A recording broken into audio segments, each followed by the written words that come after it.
কিছু মানুষ আছে দেখবেন ঠিক জামাতের পূর্ব মুহূর্তে দৌড়াতে দৌড়াতে মসজিদে ঢুকলো, এক রাকাত অথবা একটা সিজদা পেয়েছে, তারপরে ইমাম সাহেব সালাম ফিরে দিয়েছে, সেও তাড়াহুড়ো করে বাকি 2-3 রাকাত পড়ে জেলখানা থেকে যেভাবে বের হয় সেভাবে মসজিদ থেকে বেরিয়ে আসে।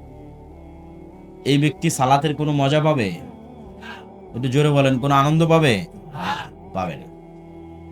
আর যে মেন্টালি আগে থেকে এতটা প্রিপেয়ার্ড যে আজান হওয়া মাত্রই সকল কাজ হয়ে যাবে বন্ধ, সকল কাজ বন্ধ করে দিয়ে রওনা দিবে মসজিদের উদ্দেশ্যে, মসজিদে গিয়ে আগে আদায় করবে সুন্নাত, সুন্নাতের পর পড়বে জিকির, জিকিরের পর আবার ফরজ, ফরজের পর আবার জিকির, জিকিরের পর আবার সুন্নাত, এইভাবে ধীর স্থির ভাবে সালাত শেষ করে বেরিয়ে আসবে। এর মনের অবস্থাটা হবে যেন জান্নাত থেকে বের হচ্ছে। ওটাই জান্নাত। যার দুনিয়ার জান্নাতে যাওয়ার সুযোগ হয়নি, সে পরকালের জান্নাতে কিভাবে যাবে? পরকালের জান্নাতে যেতে হলে আগে দুনিয়ার জান্নাতে ঢুকতে হবে। তো দুনিয়াতে তো জান্নাত মসজিদ, জান্নাতের বাগান, সেখানে যে আনন্দের সাথে যাবে, আনন্দের সাথে বসে থাকবো, আনন্দের সাথে জান্নাতে ঢুকবে। আমি বুঝাচ্ছি আপনাকে, আপনি শাবান মাসের সিয়াম যদি না পালন করেন, তাহলে এই দুনিয়ার কাজের ব্যস্ততায় হঠাৎ রমাজান চলে আসবে, হঠাৎ কাল রমাজান, তারপরে চোখের পলকে রমাজান বিদায় নিবে।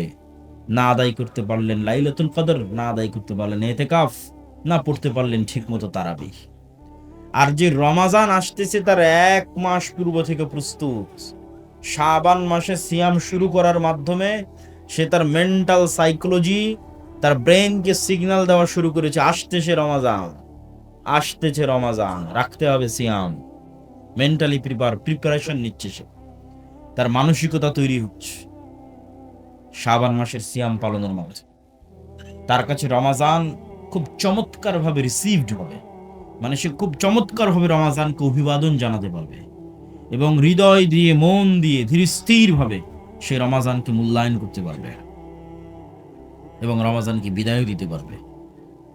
এই জন্য রমাজানের আগমনে 1 মাস পূর্ব থেকেই শুরু করতে হবে সিয়াম, আর সেই সিয়াম শাবানের সিয়াম। রাসূলুল্লাহ সাল্লাল্লাহু আলাইহি ওয়াসাল্লাম কোনো মাস 30 দিন পূর্ণ সিয়াম রাখেননি রমাজান ছাড়া, তবে রমাজানের পরে সবচেয়ে বেশি সিয়াম রেখেছেন শাবান মাসে।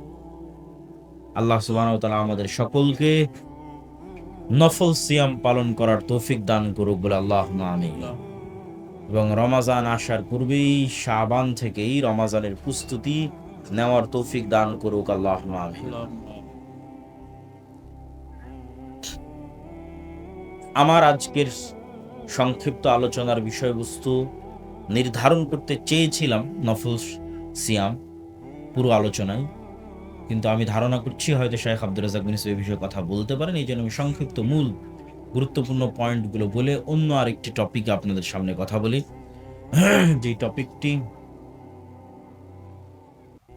যেটি বিষয়ে এই মৌসুমে প্রায় সব জায়গাতেই কথা বলেছি, সেটি হচ্ছে মুসলিম উম্মার যে অধঃপতন, এই অধঃপতন থেকে মুক্তির উপায় কি। সামনে নির্বাচন আসতেছে, ইলেকশন আসতেছে, অনেকেই যেখানে যাবেন সেখানে মানুষ প্রশ্ন করে যে আহলে হাদিস বা সালাফি বা মুসলিম উম্মাহ, মুসলিম জাতি, তাদের করণীয় কি? প্রশ্ন যৌক্তিক, উত্তর দেওয়া কঠিন, মানুষকে বোঝানো কঠিন, কিন্তু বোঝানো উচিত, বোঝানোর চেষ্টা করা উচিত। এখন যার বয়স 90 বছর, যদি বেঁচে থাকে কোনো মানুষ 90 বছরের বাংলাদেশে, তাহলে তাকে আপনি জিজ্ঞেস করতে পারেন যে তার জীবনে সে কয়টা নির্বাচন পার করেছে।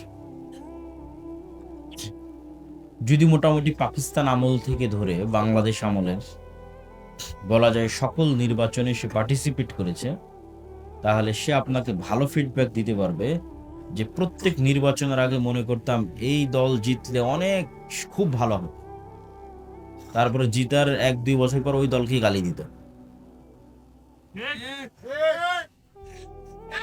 এটি একটি চরম বাস্তব অভিজ্ঞতা।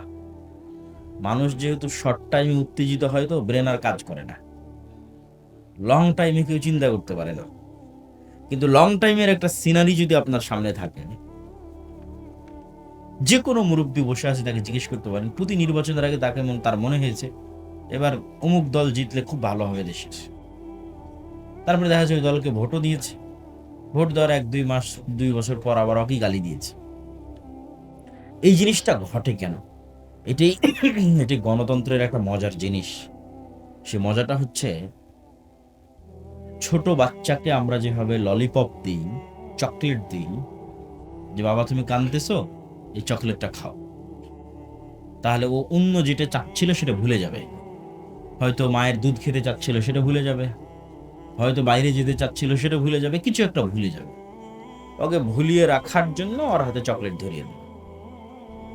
তো গণতন্ত্র মানুষের সাইকোলজি বুঝে, যারা গণতন্ত্র তৈরি করেছে তারা মানুষের সাইকোলজি বুঝবে, যে মানুষের সামনে কোন মূলা ঝুলিয়ে দিলে মানুষের আবেগকে নিয়ে বারবার খেলা যাবে, বারবার মানুষের আবেগ তৈরি করা যাবে ছোট বাচ্চার মতো, আর বারবার তাকে ইউজ করা যাবে।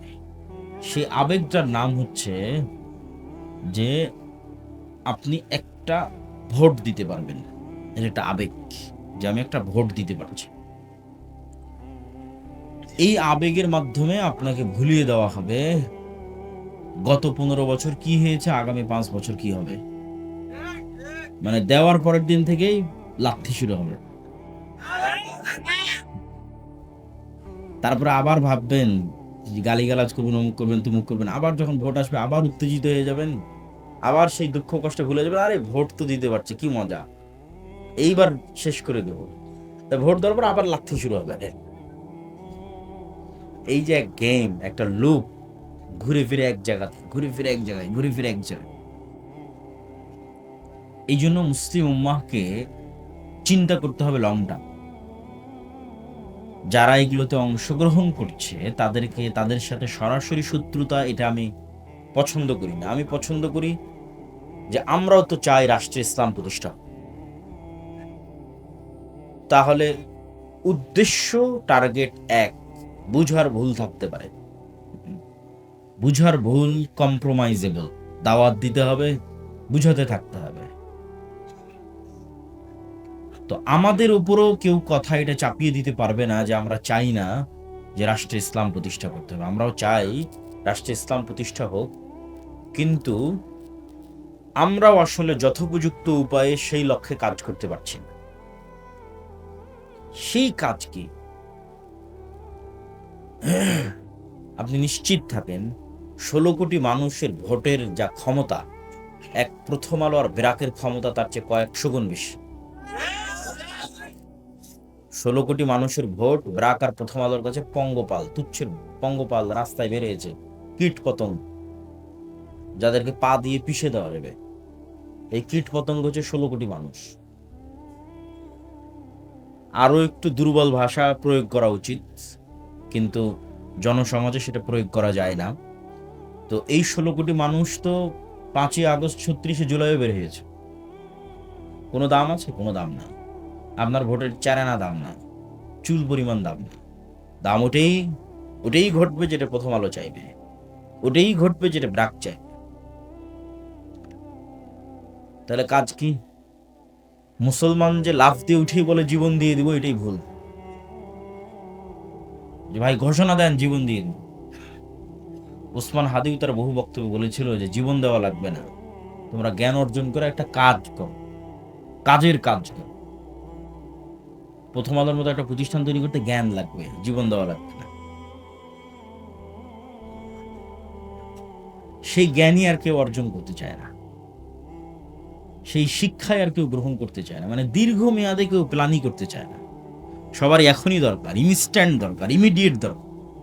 কিন্তু কেউ জানে না, কেউ বুঝতে চায় না যে এখন ইনস্ট্যান্ট ইমিডিয়েট যেটা পাবেন, ওটি যে 2 বছর পর লাথি দিয়ে বের করে দেবে। যে এটাই তো নিয়ম, এটাই তো গণতন্ত্র। আপনার তো দরকার, আমাদের তো দরকার পার্মানেন্ট। পার্মানেন্টের জন্য সর্বপ্রথম দরকার শক্তিশালী প্রতিষ্ঠান। পার্মানেন্ট ক্ষমতার জন্য দরকার সর্বপ্রথম powerful institute, powerful media, powerful অর্থনৈতিক প্রতিষ্ঠান। এবং এগুলো জ্ঞান অর্জন ছাড়া সম্ভব না। এই জন্য আল্লাহ সুবহানাহু ওয়া তাআলা আদম আলাইহিস সালাতু ওয়াস সালামকে প্রাধান্য দিয়েছেন ফেরেশতা এবং জিনের উপর জ্ঞানের কারণে, তলুতকে প্রাধান্য দিয়েছেন জ্ঞানের কারণে, নেতৃত্ব দিয়েছেন জ্ঞানের কারণে, দাউদ ও সুলাইমানকে নেতৃত্ব দিয়েছেন হিকমা, জ্ঞানের কারণে। জ্ঞান শক্তি, জ্ঞান ক্ষমতা। আজকে সারা পৃথিবীর জ্ঞান কুক্ষিগত করে রেখেছে পাশ্চাত্য, জ্ঞান কুক্ষিগত করে রেখেছে আমেরিকা, ইউরোপ, জ্ঞানকে কুক্ষিগত করে রেখেছে। জ্ঞান এটা আলটিমেটলি আপনি গবেষণা করলে এখানেই গিয়ে পৌঁছবেন, যে এখানে সবচেয়ে বড় বিষয় হচ্ছে জ্ঞান। আমেরিকার কাছে যেটা সর্বোচ্চ পর্যায়ের প্রযুক্তি আছে, ওই প্রযুক্তি শুধু ইসরায়েলকে দেয়, শুধু শুধু ইসরায়েল। সৌদি আরব, কুয়েত, কাতার, বাহরাইন, দুবাই, এদের সাথে যত সম্পর্ক থাকো, এদেরকে যে প্রযুক্তি দিবে সেটার চাইতে 500 বছর এগিয়ে প্রযুক্তি আছে আমেরিকার কাছে। তারপর এদেরকে যেটা দিবে সেটাও টাকার বিনিময়ে বিক্রি করবে, আসল প্রযুক্তি শিখাবে না। কোনো কিছু নষ্ট হয়ে গেলে ঠিক করতে যেতে হবে তাদের কাছে। এটা জ্ঞানের যুদ্ধ। এই জন্য দেখবেন যে ইরানের বড় বড় বিজ্ঞানীদের বাছাই করে করে হত্যা করা হচ্ছে, হামাসের বড় বড় যারা জ্ঞানী নেতা আছে তাদের বাছাই করে হত্যা করা হচ্ছে। উসমান হাদিকেও এই একই কারণে হত্যা করা হয়েছে, কেননা ওর মতো এত জ্ঞান নিয়ে এত উপস্থিত তর্ক বিতর্ক করার মতো কোনো ছাত্র নেতা ছিল না, নাই, এখনো নাই। এই জন্য জ্ঞানকে এবং সৎ সাহসকে বিশ্ব ভয় পায়। জ্ঞান এবং তার সাথে সৎ সাহস। জ্ঞানী অনেক মানুষ হতে পারে, কিন্তু কত জ্ঞানী আছে বিক্রি হয়ে যায় টাকার কাছে। ব্রেইন ড্রেইন বলে একটা কথা আছে, শিক্ষিত ছেলেরা বুঝতে পারবে, যে আমাদের দেশে কত মানুষ, কত মেধাবী সন্তান, যেহেতু আমরা মেধা গুরুত্ব দিই না। আমেরিকা, ইউরোপ তারা তো মেধার মূল্যায়ন বুঝে, তারা মেধার মূল্যায়ন করে, তখন এখান থেকে মেধা চলে যায় আমেরিকায়, মেধা চলে যায় ইউরোপে, ওখানে গিয়ে সেটেল হয়ে যায়। ঠিক বলে ব্রেইন ড্রেইন, মানে মেধা পাচার, টাকা পাচারের মতো মেধা পাচার হয়ে যায়। তাহলে মেধা আছে, কত মেধাবী ছাত্র শিক্ষক নিবেন, কিন্তু বিক্রি, টাকার কাছে বিক্রি। কিন্তু মেধার পরেও থাকবে সৎ সাহস, এটি ব্যতিক্রম। সৎ সাহস নিয়ে টাকার কাছে বিক্রি না হয়ে সেই মেধাকে কাজে লাগিয়ে দেশ ও জাতির জন্য কিছু করবে, এটা খুবই ব্যতিক্রম। এটা তেমন একটা ঘটে না। এই জন্য আমার সব বক্তব্যে বলেছি যে সর্বপ্রথম লাগবে জ্ঞান এবং শিক্ষা, তারপরে লাগবে সৎ সাহস, সততা, আমানতদারিতা, ন্যায় পরায়ণতা। সব বক্তব্যে বলা আছে যে আজকের মুসলমানদের সবচেয়ে বড় সংকট হচ্ছে, মুসলমানেরা যেহেতু দীর্ঘদিন ব্রিটিশদের গোলাম ছিল, সেহেতু তারা বানু ইসরাইল হয়ে গেছে। বানু ইসরাইল হয়ে যাওয়ার কারণে তারা মিথ্যা, দুর্নীতি, ধোঁকা এগুলোর সাথে যুক্ত হয়ে গেছে। ফলত তাদের মধ্যে নেতৃত্বের ক্রাইটেরিয়া নাই, নেতৃত্বের গুণ নাই। মুহাম্মদ সাল্লাল্লাহু আলাইহি ওয়াসাল্লাম যেই মানদণ্ডে ছিলেন তার ধারে কাছে আমরা নাই। মুহাম্মদ সাল্লাল্লাহু আলাইহি ওয়াসাল্লামের সাহাবীরা যেই মানদণ্ডে ছিলেন তার ধারে কাছে আমরা নাই। আপনি মুহাম্মদ সাল্লাল্লাহু আলাইহি ওয়াসাল্লামের পুরো জীবনী খুঁজে একদিন দেখাতে পারবে না যেই একদিন মুহাম্মদ সাল্লাল্লাহু আলাইহি ওয়াসাল্লাম আবু লাহাবকে, আবু জাহালকে, আবু সুফিয়ানকে মুখের ভাষা খারাপ করে ব্যক্তিগত আক্রমণ করেছে, কটূক্তি করেছে।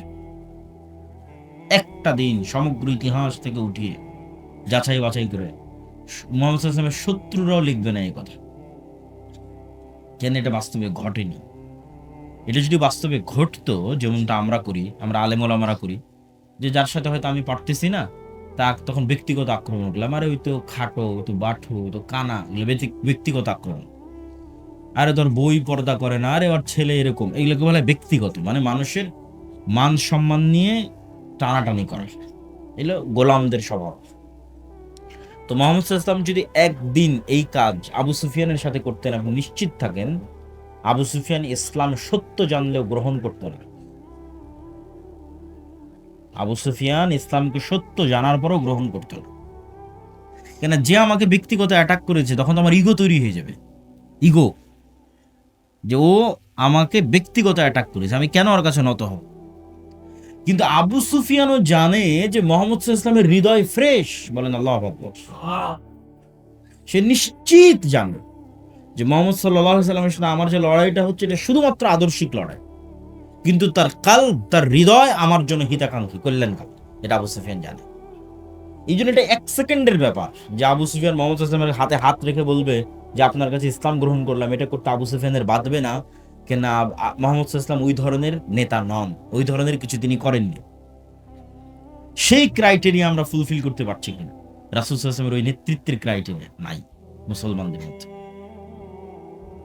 মুসলমানদের গোলামীর স্বভাব ঢুকে যাওয়ার কারণে, দীর্ঘ 200 বছর ব্রিটিশদের গোলামি করার কারণে মুসলমানদের মানসিকতা হয়ে গেছে ন্যারো মাইন্ডেড, সংকীর্ণ, যেমনটা হয়ে গেছিল বানু ইসরাইলের। এরা এখন 1 টাকার জন্য শুধু মিথ্যা বলবে না, 1 টাকার জন্য আরেকজনকে হত্যাও করতে পারে। এখান থেকে নেতা তৈরি হয় না, এখান থেকে গোলাম তৈরি হয়। এই জন্য আমি আমার বক্তব্যে বলেছি গণতন্ত্র হচ্ছে গোলাম তৈরির কারখানা। কেন গণতন্ত্র গোলাম তৈরির কারখানা?